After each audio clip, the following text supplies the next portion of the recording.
১. ভদ্রমেয়েরা সাধারণত আস্তে কথা বলে। কথা বলার সময় অঙ্গভঙ্গি করে না। ২. সরাসরি পরপুরুষের চোখের দিকে তাকিয়ে কথা বলবে না। খুব ধীর পায় এবং মাথা নিচু করে হাঁটে। ৩. পোশাকে খুবই শালীনতা বজায় রাখে। ৪. ভদ্রমেয়েরা সাধারণত আত্মকেন্দ্রিক হয়। তারা বেশিরভাগ ঘরে থাকতে ভালোবাসে। ৫.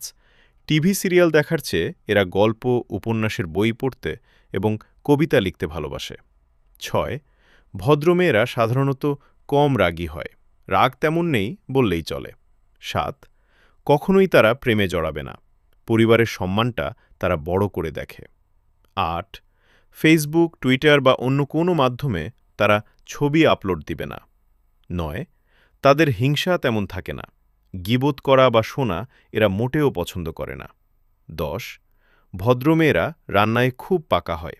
সবসময় ঘরে অবস্থান করার ফলে মায়ের বা ভাবিদের কাছ থেকে রান্নার বিষয়বস্তুগুলো খুব ভালোভাবেই শিখে নেয়।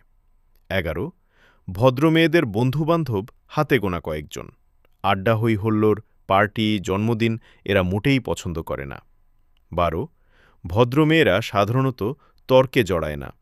অশ্লীল কথাবার্তা এবং অভদ্র আচরণ থেকে এরা সবসময় দূরে থাকে।